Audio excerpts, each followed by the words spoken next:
araw. Summer na yan. And pag dumating na po yung June, kailangan magdala ka na ng kapote. Kasi rainy seasons na po yun. Kailangan ka na magdala ng kapote, kailangan mo nang magdala ng payong, kasi asahan mo, it is rainy season. Tama po ba? Hindi niyo po mapipigil ang season ng buhay. Or hindi niyo po mapipigil ang season natin. Darating ang tag-araw at darating talaga ang tag-ulan. And sa buhay po natin, dito sa mundo, meron din pong iba't ibang klase ng season na pinagdadaanan ng bawat isa. Tama po ba?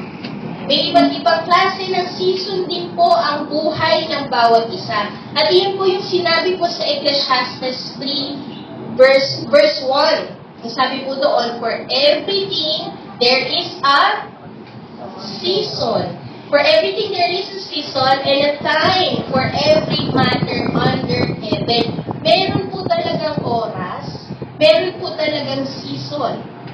Iba't ibang klase ng season at yung season na yun ay may kanya-kanya rin po silang oras. Tama po ba?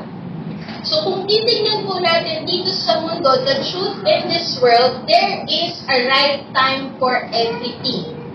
There is a right season for everything.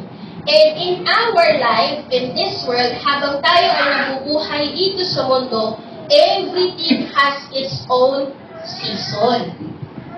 Ang lahat po ng bagay ay may kanya-kanyang season. Ang sabi po sa Ecclesiastes 3, verse 2 to 8, kung babasahin, hindi na po natin masyadong babasahin ng buo, pero kung titignan po natin dito, merong kanya-kanyang panahon. May panahon na ikaw ay pinanganak, may panahon na ikaw ay darating ang kamatayan, iba't ibang klase ng panahon.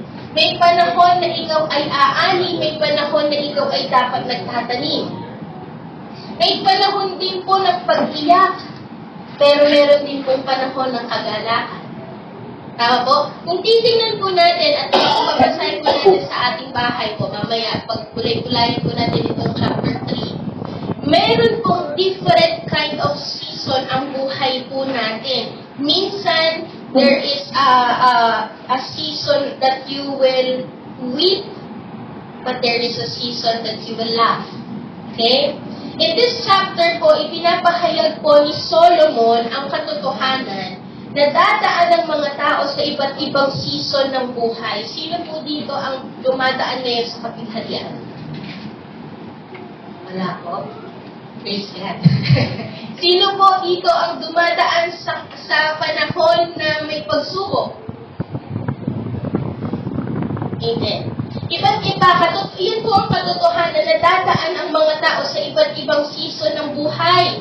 Ang bawat tao po, or tayo, bawat tao dito sa mundo, may kanya-kanyang season na pinagdadaanan. May pagkakataon po sa buhay natin, this is the reality.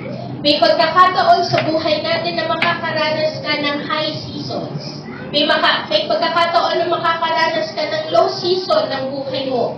Minsan po, dadaan ka sa valley. Okay? Yung sinabi po sa Psalms 23, ano po yung sabi doon? Even though I walk through the valley of the shadow of death, in life, you will really experience the valley of the shadow of death. So, minsan merong season ng buhay mo, minsan nasa valley of the shadow of death ka. Minsan naman, dadaan ka at dadalhin ka ng Panginoon sa greener pasture. Kagaya rin po sa Psalms 23, He leads me through the greener pasture. Amen? May iba't ibang season. Minsan may pagsubok, minsan may kasaganahan, minsan po nakakaranas tayo na we really need provision, pero may pagkakataon na nandiyan ang provision. Tama po ba? May iba't ibang season ang buhay. May season of rejoicing. Sino po dito ang nagre-rejoice? Amen. Nagre-rejoice tayo kasi mabuti ang Panginoon. Amen po ba? May season of rejoicing, may season of suffering. Sino po ang nakakaranas ngayon na may suffering sila? Amen. Amen. Hindi po natin ipagkakait na meron talaga. May season of suffering, may season of joy, may season of sorrow. Amen? And pagsabi po dito, marunong akong mamuhay, si Paul po ang nagsasalita po dito, marunong akong mamuhay sa hirap o ginhawa. So there is a different season ng buhay po niya. May hirap, may ginhawa, natutunan ko na ang lahat ng ito, kaya maging anuman ang kalagayan ko, busog man o gutom, sagana o salat, kontento pa rin ako. I am content. In every season that in every season na meron ako. Minsan busog, minsan may kasaganahan, minsan may kasalatan.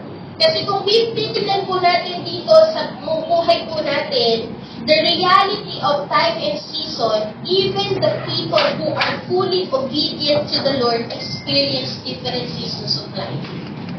Amen? Kahit na po ikaw ay sumusunod sa Panginoon, naglilingkod ka ng tapat sa Diyos, pero makaka-experience ka pa rin po ng iba't ibang klase ng season ng buhay because that's how life works under the sun. May kasaganahan, may kasalatan, mayroong ginhawahan, may hirap, may suffering, may joy. May sorrow, may rejoicing. May panahon din na nakakaranas ng pamimighati ang mga taong sumusunod sa Diyos. That's the reality, dadaan at dadaan tayo doon. May pagkakataon din na nakakaranas ng paghihirap ang mga taong sumusunod sa Diyos. Sino po ang dumadaan sa paghihirap? Sino ang dumadaan sa suffering? And kung dumadaan ka sa ganong klase ng season ng buhay po natin, this is the good news. Ano po yung good news? Everything under the sun has its end. Kagaya po nung una po natin diniscuss sa series po natin, ang lahat ng bagay dito sa mundo ay temporary na tatapos. And even yung suffering mo, even yung season of sorrow mo, natatapos po yan. Amen po ba? Even the season has its end. May pagtatapos. Meron mang pag-uumpisa, pero meron ding pagtatapos. Amen po ba? Amen? Natatapos din po ang panahon ng bagyo at tag-ulan. Amen? Sa season po natin, hindi laging tag-ulan. Darating ang tag-araw. Amen po ba? Ganon din sa buhay natin. Hindi palaging sorrow, hindi palaging suffering. Hindi po palaging paghihirap sa pagtatanim, may panahon din po na ikaw ay aani. Amen po ba? Sino po ang gustong i-claim yun? Nadarating ang panahon ng pag-ani mo. Amen po ba? Hindi palaging panahon ng paghihirap, darating din ang panahon ng sagana. Amen? Gusto po ba natin i-claim na darating na rin ang season ng kasaganahan sa buhay natin? Amen? Sorrow has end. Suffering has end because everything in this world is for a little while.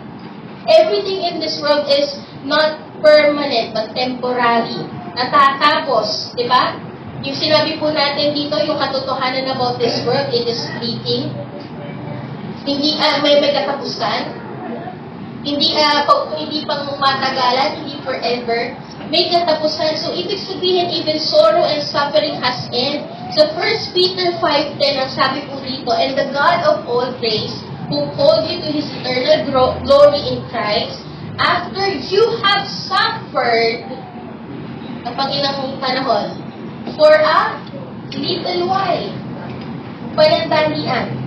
Yes, nagsasuffer ka, parang matagal sa panahon mo, pero ang katotohanan, it is only for a little while. Because suffering has also has end. Amen? May pagtatapos din. Nag-umpisa man ang sorrow, ang suffering, pero may pagtatapos din. Sabi po dito, will Himself restore you and make you strong, firm and steadfast. May panahon that you will be broken, but meron ding panahon that the Lord will restore you. Amen po ba? Everything in this world has its season. Amen? Even, ang sabi po dito sa Tagalog, ang sabi po dito, maikling panahon lang ang paghihirap. Yun. Sarap, no? Katotohanan. Yun po ang katotohanan. Maikling panahon lang. Minsan parang, ang tagal na, 10 years na ako. na nakakaranas ng ganito. Pero alam niyo po, sa panahon ng Diyos, maikli lang yun. Maikling panahon lang yun at pagtatagumpayin kayo ng Panginoon sa season na yan. Amen? In every season that you have, that you are in, maikling panahon lang yan, and the Lord will restore you, the Lord will help you to overcome every season of your life. Amen? That's why, dahil po may iba't ibang klase ng season ang buhay natin, you need to, pangalawa, you need to embrace your season. Sabi po, embrace your season. Hindi po embrace yung katabi mo. Embrace your season. Pero pwede na rin, kung katabi mo ay kapatid mo, nanay mo, tatay mo, you can embrace them. Embrace your season. Meron po tayong ugaling ganito. Sino po yung madalas ganito yung laging sinasabi? Kapag summer, ano ba yan ang init? Sana tag-ulan na para lumamig. May ganun po ba tayo? Kapag naman umulan, ano ba yan? Ulan ng ulan, sana mag-summer na. Hindi na po alam ng panahon kung saan siya lulugan. Okay? Kasi hindi din po natin alam kung ano talagang gusto natin. Pag summer, gusto natin tag-ulan. Pag tag-ulan, gusto natin summer. Itong-ito na sila sa atin, ano? But, you know, because there is, may iba't ibang klase ng season, darating din yung season na yon ng mga, darating din yung season ng sagana, darating din yung season ng pagpapala. So, whatever season na meron ka ngayon, you need to embrace that, okay? You need to embrace kung ano ang season na meron ka ngayon. Kung ang season mo ngayon ay season of singleness, sino po ang single dito? Opo, hindi ko na nga po sinasabi. Sino po ang single dito? Yun. So if you are in the season of singleness, embrace and enjoy that season. Kasi hindi palaging single ka. Darating din ang panahon na may ibigay si Lord sa'yo na magiging katuwang mo. Amen po ba? Amen? Amen? Amen? Ano naman yan? Embrace and enjoy that season. Okay? If you are in the season of singleness, embrace and enjoy that season. Enjoy the Lord. Okay? Ito po, sa lahat ng single. Enjoy the Lord and be complete in your singleness para pagdating mo sa marriage season, buo ka na. Amen po ba?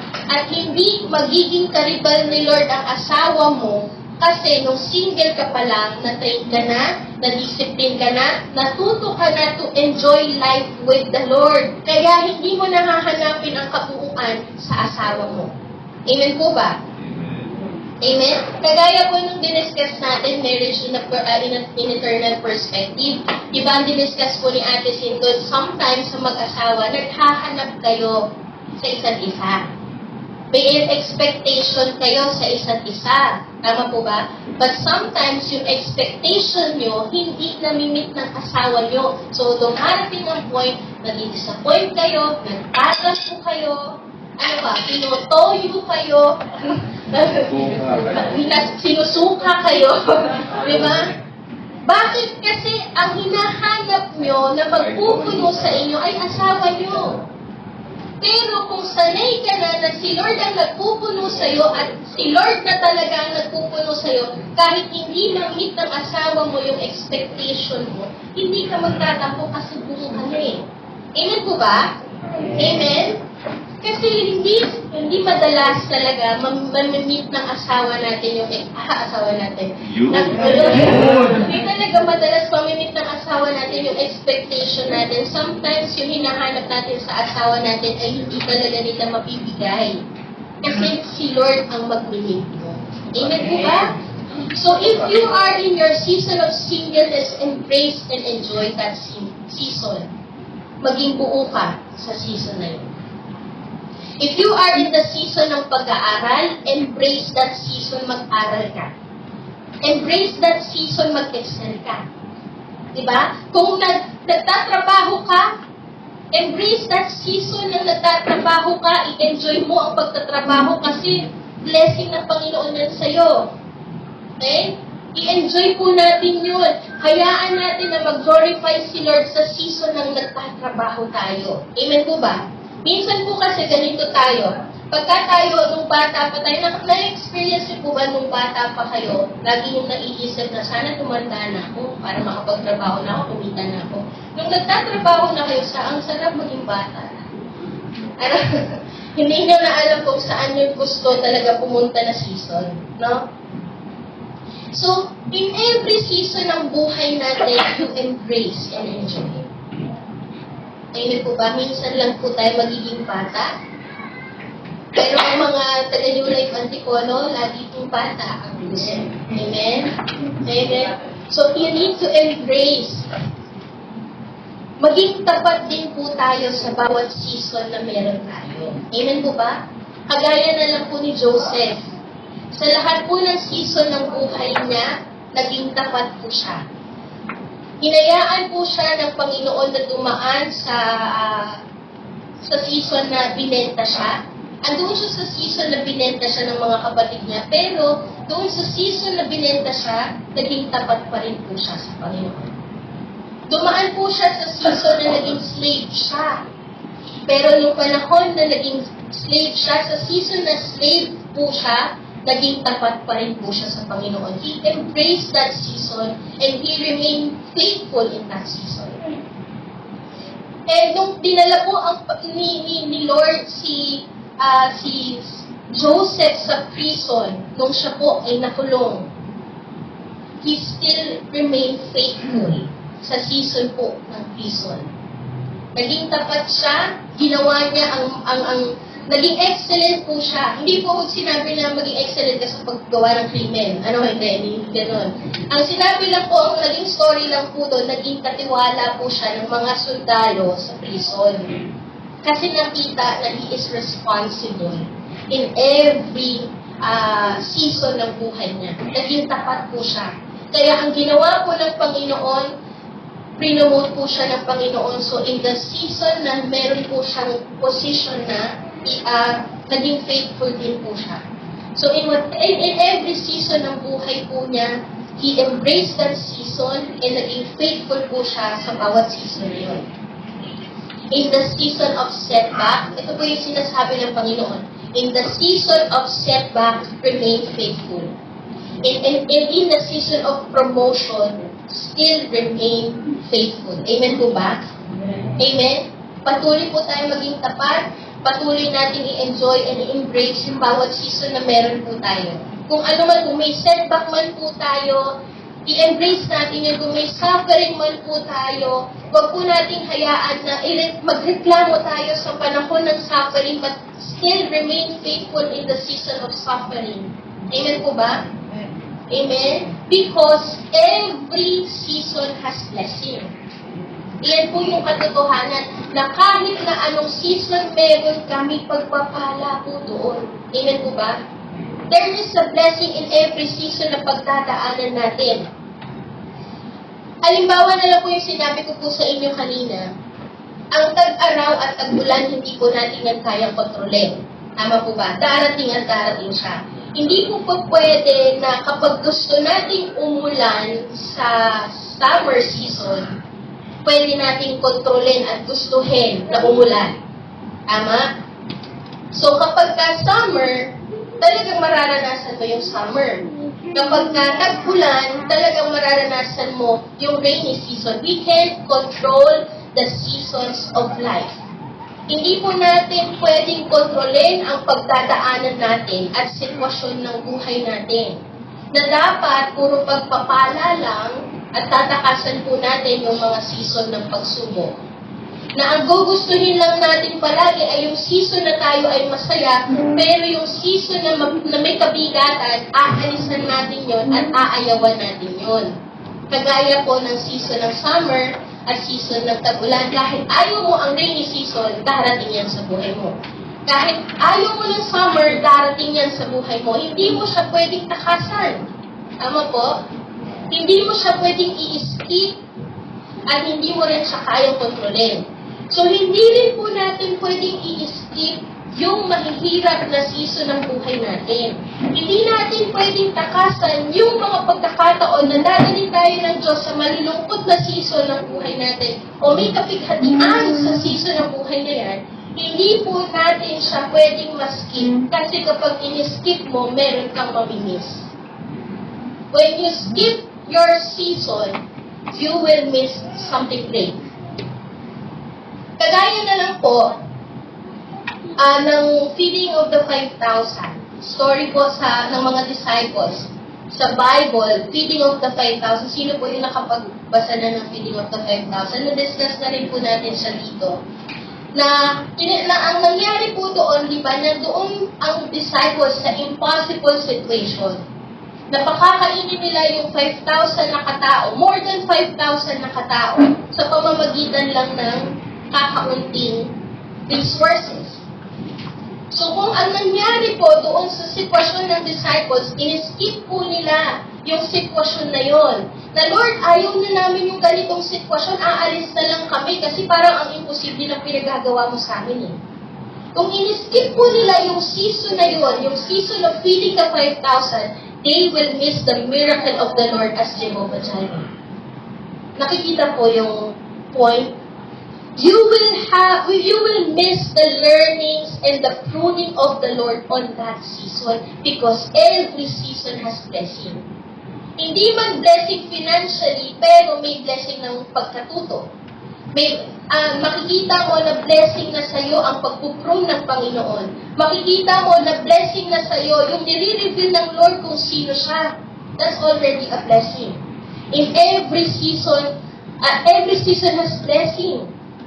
So don't skip your season, embrace your season so that you may learn and be pruned in every season ng buhay natin. Example na lang din po sa death ni Lazarus.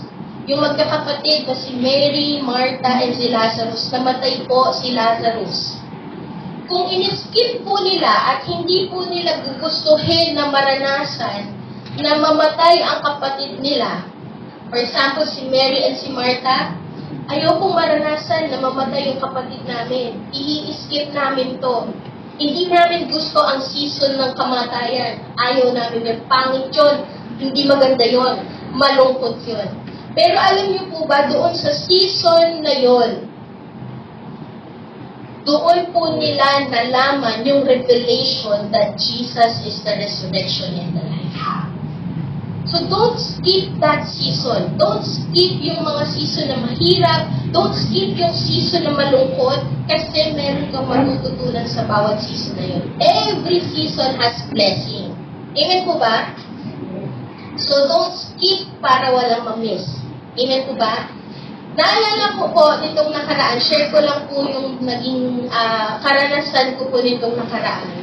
Kasi nung Friday po, ako po ay sahuran, di ba? Sahuran na season ng sahuran. Okay? Sumahod po ako nung Friday, and then, kasabay ng pagsahod ko, dumating yung bill ng Meralco. So, nakita ko po yung sahod ko, kung magkano ang sahod ko. Tapos, nung tinignan ko yung amount ng Meralco bill, ang laki, more than siya sa sahod ko. So, ibig sabihin, yung sahod ko, kulang. Tapos, ang nasa isip ko, Lord, yung sahod ko kulang sa pambayad sa Meralco, magtatimes pa ako. So, kung kulang siya, mas magiging kulang siya. Yun yung mangyayari. But, ginawa ko pa rin po yung usual na ginagawa ko na kada sahod, tabi ang tithes and offering. Hindi ko na yun gagalawin. Tapos, ang nangyari po, meron akong naisip na paraan ko. Kasi ayaw ko po mangyari na meron po akong nakapending na bayarin. Ang gusto ko po, pag dumating agad yung Meralco bill, babayaran ko kaagad siya. Ganun po yung ugali ko. So, ang nangyari po nung time na yun, kulang yung aking hawak na pera. May pending akong bayarin na Meralco bill na napakalaki. Lumaki kasi talaga ang Meralco bill, ano? So, ang nangyari po, meron akong naiisip na paraan sa sarili kong kaparaanan. Kasi gusto ko talagang matapos agad yung Meralco bill. Kumbaga matapos agad yung season ng bayarin. Gusto ko agad matapos yun. So, ang naiisip kong paraan, magka-cash advance ako doon sa trabaho ko para sa susunod na sahod, doon na lang siya ibabawas. Meron po ba kayong ganung ugali or naiisip minsan? Ganun po yung naisip kong paraan. Kasi gusto ko talaga siyang matapos agad. Gusto ko talaga siyang ma-skip. Parang ang nangyayari, sa gagawin kong paraan, mag-i-skip ko yung season na yon, iso-shortcut ko yung season na yun. Pero alam niyo po, habang naiisip ko yung paraan na yun, at parang natatempt na akong gawin yun, ini-impress po ng Panginoon sa akin na huwag ko siyang ituloy. Ang ini-impress po sa akin ng Panginoon, ang sinasabi ng Panginoon sa akin, huwag mong gawin yan kasi kaparaanan mo. Huwag mong gawin yan, you need to wait. You need to wait kasi meron akong gagawin. Ang talagang exactly na in-impress ng Panginoon sa akin, Friday po yun. Exactly na in-impress ng Panginoon sa akin, magantay ka kasi may gagawin ako bukas. Yun po yung in-impress ng Panginoon sa akin, Friday. And then, nung in-impress yun ng Panginoon sa akin, okay, hindi ko na siya tinuloy. Tapos nawala na sa isipan ko yung sinabi ni Lord na meron akong gagawin bukas, maghintay ka. Nawala na po siya sa isip ko. And then ito na po, dumating yung Sabado. Wala na siya sa isip ko. Dumating po yung Saturday ng hapon, meron pong tumawag sa akin. May tumawag sa akin, Pastor, nasaan ka? May ginagawa ka ba? So, ang akin po, hindi ko tumahindian kasi busy tao to eh. Pagka tumawag ko sa'yo, nagbigay siya ng panahon talaga. So, sabi ko, nasa bahay lang po ako, may inaayos lang. Sabi niya sa akin, punta tayo sa SM Mangono, magpamassage tayo. Yan yung sabi niya. Saturday, wala akong naiisip. Wala po akong naiisip na yung, hindi ko na, nawala na sa isip ko na may gagawin si Lord bukas. Yun yung pangako niya, yun yung in-impress na sa akin ng Friday. Nawala siya sa isip ko. Tapos, nung pagdating po namin sa SM, ang ginawa po nung nag-ila sa akin, nag-withdraw siya. Tapos may inabot po sa akin blessing. Alam niyo po ba yung inabot po niya sa aking blessing, sobra doon sa kulang ng pambayad ko sa kuryente. Kaya ang nangyari po, nakabayad ako ng kuryente, nadagdag, yung sobra doon, yun pa yung pinandagdag ko sa upa namin sa bahay. Nakita niyo po yung ginawa ng Panginoon. Kung in-skip ko po yung season na yon, na sinabi ng Lord, you need to wait. There is a blessing in waiting season. You need to wait. You need to wait for me to act. Maghintay ka. Kung in-skip ko yon, hindi ko po mararanasan yung ganoong klase ng pagpapala ng Diyos. Biruin niyo po, yung blessing po na binigay sa akin ng Panginoon sa pamamagitan po ng taong yon, sobra-sobra pa siya sa pangangailangan ko. Amen? Why? Because I trust the Lord in my waiting season.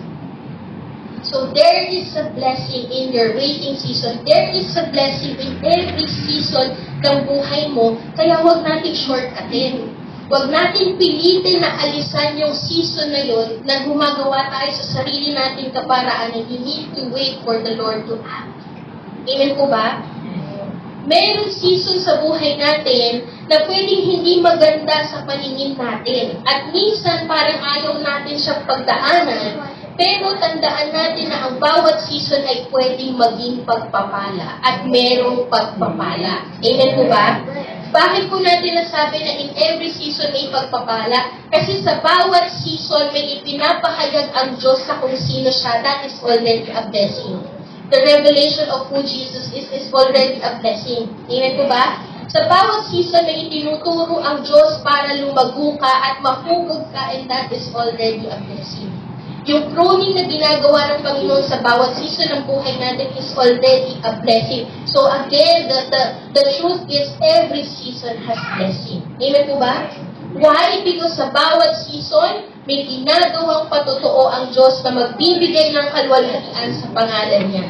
Amen po ba? Kung in-skip ko po yung season of waiting, hindi ko po maibibigay sa inyo yung patotoo na yun sa kung paano kumilos ang Diyos. Amen po ba? Amen? So, huwag po nating hayaan na ma-miss ang mga pagpapalang yun dahil lang tinakasan natin yung bawat season ng buhay. Amen? Every season has blessing. So we don't need to be afraid. Hindi tayo matatakot sa bawat season na meron tayo at sa pagharap ng season na meron tayo.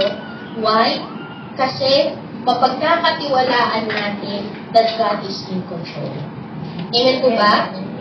We need in every season of life, we need to learn to trust and surrender because una, God is in control. Amen po ba? God is in control. He has His own timing and His timing is always perfect. Perfect po lagi ang timing ng Panginoon. You need to wait.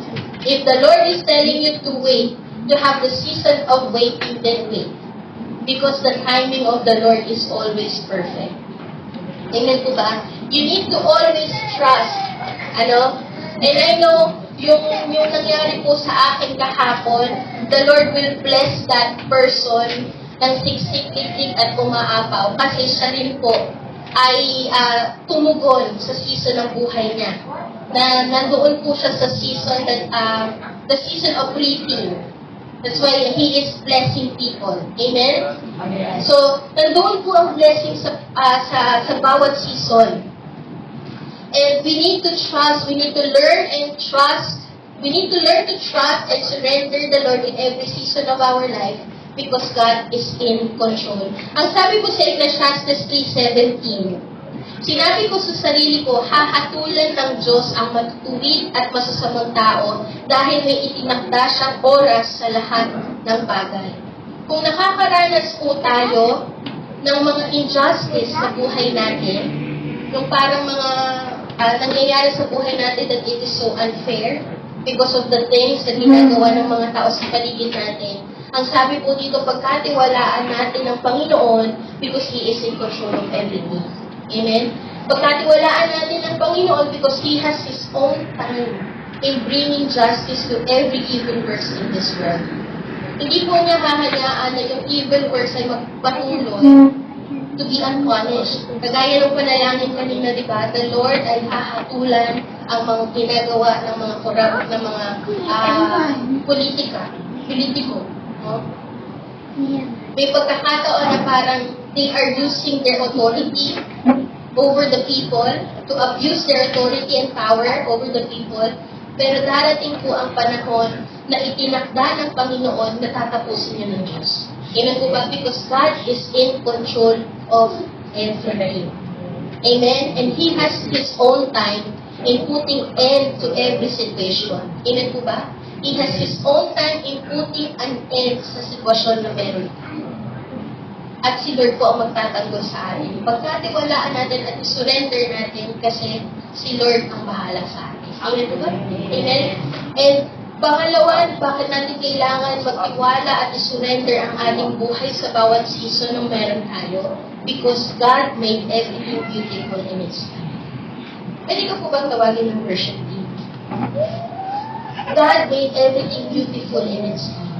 You need to trust that the Lord has in control of everything.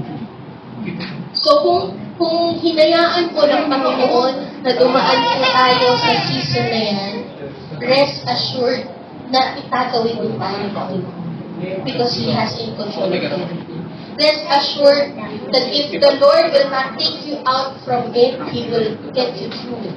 Amen po ba? Iyon po yung napakasarap na katotohanan sa Panginoon. Kung may pagkakataon na hindi ka inaalis ng Diyos sa season na yun, at hinayaan ng Diyos na dumaan ka sa season na yun, pagkatiwalaan natin kasi itatawid ka ng Diyos sa season na yun. At ang dulo nun ay tagumpay because God is in control of everything. Amen po ba? God is sovereign. Yung awit natin kanina, I will praise Him even in the valley. I will praise Him even in the mountaintop. We will praise Him in doubt. Ano? We will praise Him in whatever season that we have. Amen po ba? Because God is good. God is sovereign. God is faithful. Amen? God made everything beautiful in His time. May pagkakataon man po na parang hindi maganda ang nangyayari sa mga matao sa sitwasyon ko ngayon. But trust the Lord na ang lahat ng kanyang ginagawa ay maganda. Amen? Na ang lahat kapag ipinagkatiwala natin ang ating buhay sa kamay ng Diyos, ang dulo po nun, ang resulta po nun ay mabuti at maganda. Amen? God made everything beautiful in its time. Ang sabi po sa Ecclesiastes 3:11, He has made everything beautiful in its time. Also, He has put eternity into man's heart, yet so that he cannot find out what God has done from the beginning to the end. Ang sabi po ng Panginoon dito, lahat ng bagay na ginagawa niya ay maganda sa kanyang taktang oras. At kung sabi po dito, may mga pagkakataon na hindi man po natin maintindihan ang ginagawa ng Diyos from the beginning to the end. But we can rest assured that God is in control and He has made everything beautiful in His time. Amen po ba?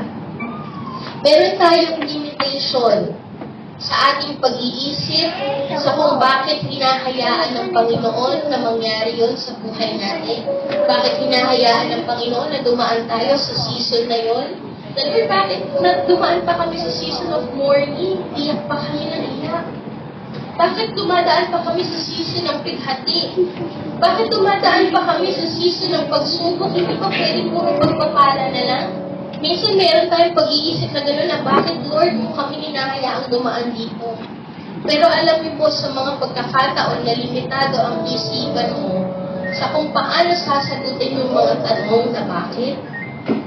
Ito pong bakit na to ay dapat magdala sa atin sa kung sino-sino. All of the questions of whys in your life must lead you to know who is the Lord. Who He is. Minsan napapatanong po tayo, bakit Lord? Bakit pa nangyayari ito? Bakit naghihirap pa kami? Bakit naghihirap ang tao? Bakit lagi kami ang nakakaranos ng ganito? Bakit lagi kami ang ino-oppress?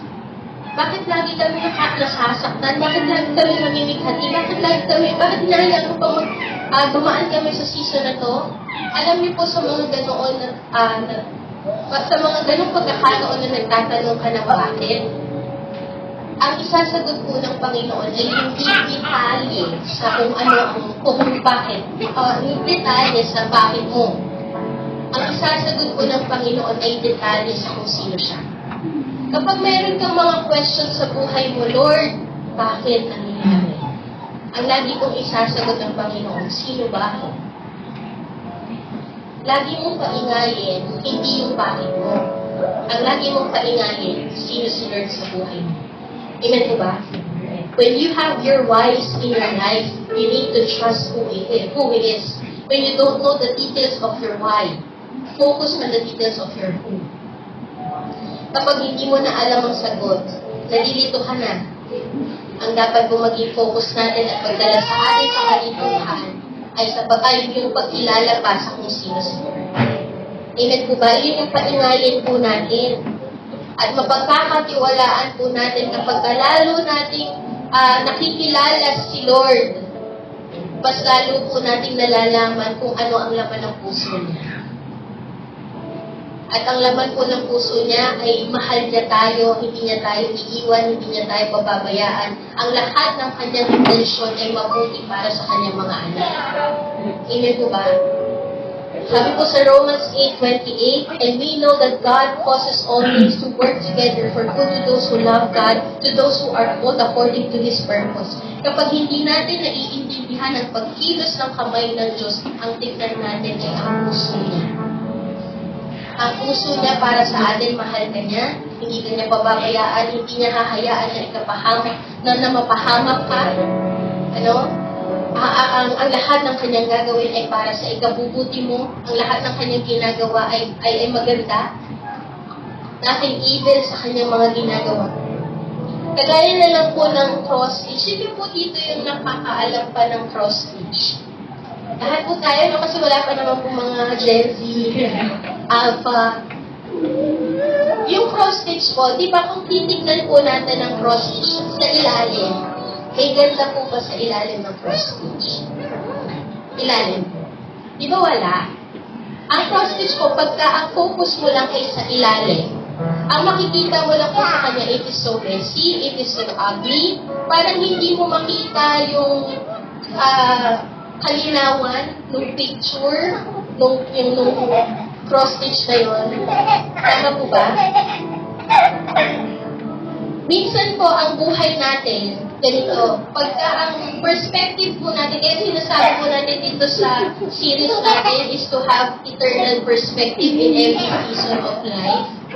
Kasi kapag ka ang ginagamit mo lang po ay mga mata mo, perspective mo lang, at nakafocus ka lang sa mga nangyayari dito sa mundo, season ng buhay mo, sometimes parang feeling mo, hindi maganda ang nangyayari. Hindi maganda ang nangyayari. Kasi ang pangako ng Panginoon, pagpapalain ka, pero ngayon you are facing bankruptcy. Ang sabi ng Panginoon, He will heal you, pero meron kang karamdaman na nararanasan. Parang ang pangit. Parang ang messy. No? Minsan mapapatanong ka, why the Lord allows suffering, why the Lord allows trial, why the Lord allows sorrow. Kung titignan lang po natin ang buhay sa sarili nating pananaw at pagtingin, sa ilalim lang ng cross-stitch ang titignan natin, you will see suffering, you will see trial, you will see sorrow, you will see mourning as messy and ugly.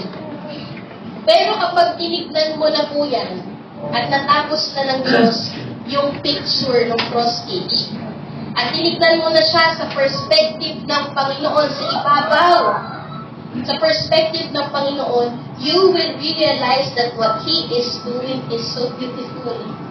Amen po ba? It is so beautiful.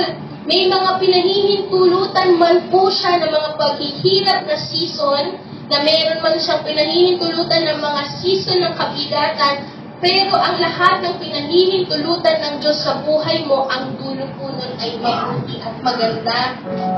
You just need to look at life in eternal perspective, in God's perspective, so that you may see life is so beautiful.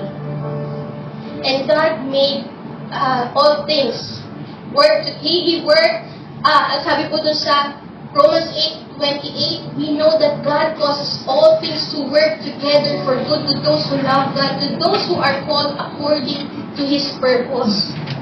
Mapagkakatiwalaan po natin na ang ating buhay, may pagkakatiwala po natin ang ating buhay sa kamay ng Diyos. Kasi sa lahat ng panahon na pinagdadaanan natin, nananatili po siyang Diyos at hindi po nagbabago ang pagiging Diyos ni Kristo. Amen po ba? At ang lahat ng kanyang ginagawa ay mabuti. Hindi po siya nagbabago. Amen po ba? If He is good, kagaya ng sinabi po natin na nakaraan for who He is, if He is good in your past, He still remains good. Amen po ba today? He is the same yesterday, today, and forever. Pwede po ba tayong tumayo lahat? Tandaan po natin that we can trust and surrender our life to the Lord because in every season of your life, the Lord is still faithful. Amen? You need to trust and surrender your life to the Lord kasi in every season of your life, the Lord is still good. Amen? In every season of your life, the Lord is still powerful. Amen po ba? Nothing is outside of His control. Amen po ba? He is sovereign God. In every season of your life, the Lord is still higher and greater. Walang makapapantay sa Diyos. Walang makahihigit sa Diyos. And nothing is too hard for the Lord.